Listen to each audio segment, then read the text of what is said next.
Now, to flesh out our movie and add a little bit of excitement, I'm going to add some music to the beginning and let it flow into the opening shot, and then fade it down so we can actually hear the host and myself speak.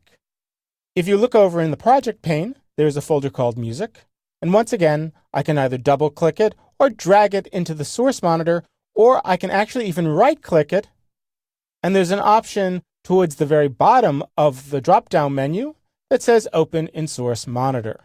And as you can see, this is the waveform of the audio file that I'm going to go ahead and bring into my show. Let's briefly take a listen to the opening of the song.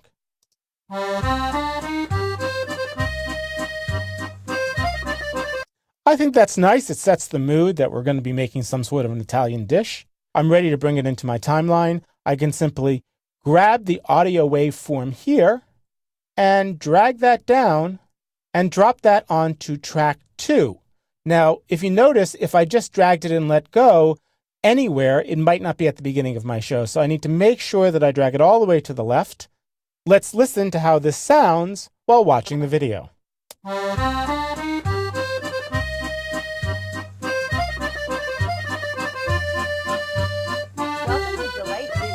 Well, I love the music, but it definitely has to be lowered when Vanessa starts speaking, and I may want to raise the volume of her voice up a little bit higher.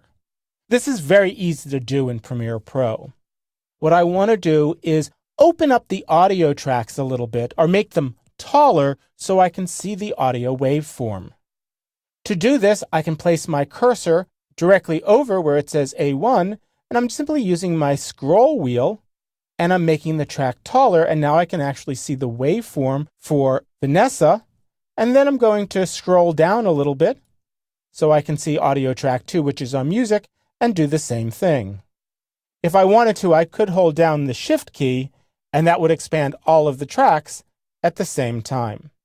To see this a little better, let me adjust my window so we see more of our timeline and less of the video.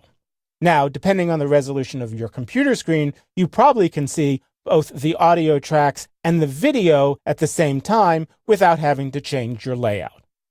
So as you can see, I now have my music and I have my voice.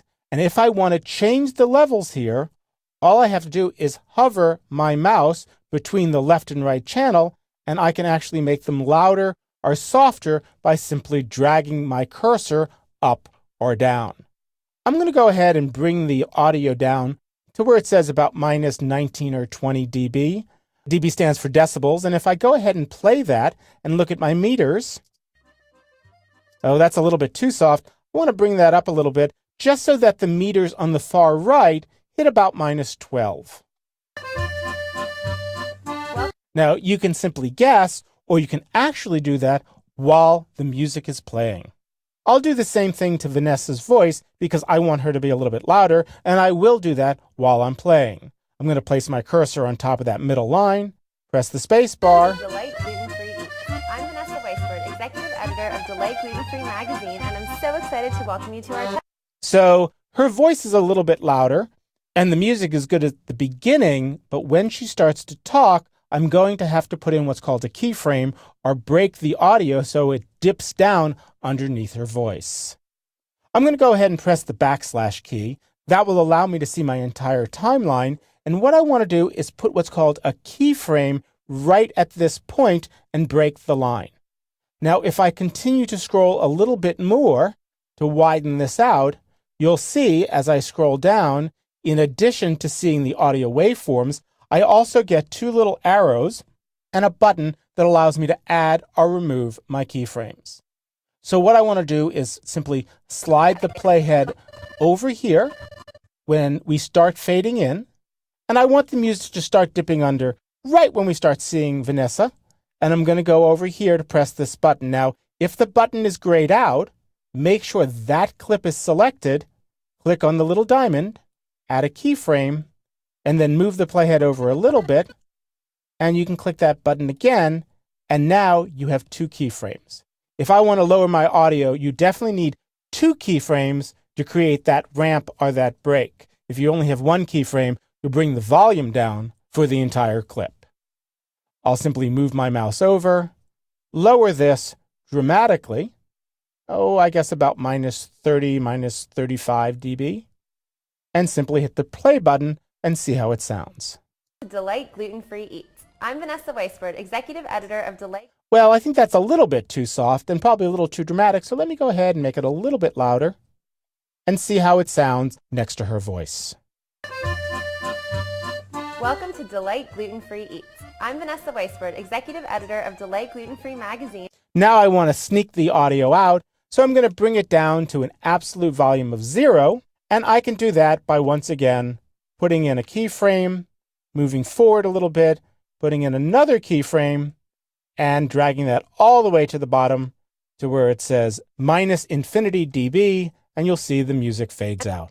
I'm Vanessa Weisberg, Executive Editor of Delight Gluten-Free magazine, and I'm so excited to welcome you to our test kitchen.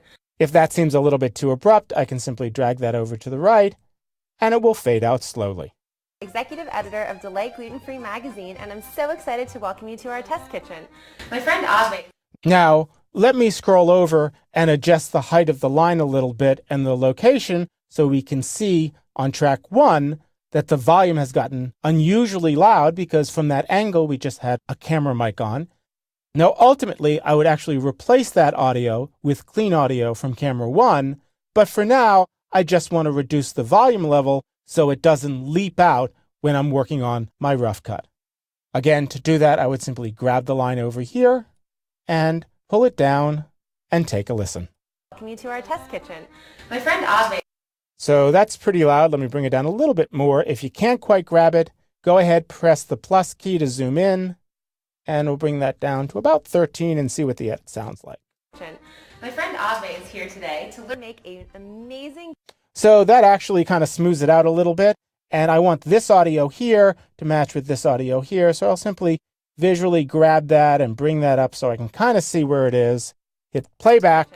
My friend Adobe is here today to make an amazing... And we'll learn how to finesse that audio so that it matches later on in the course. As you can see, adding music to a program is pretty simple. It's just dragging it to an unused track, adjusting the volume, and fading it out when necessary.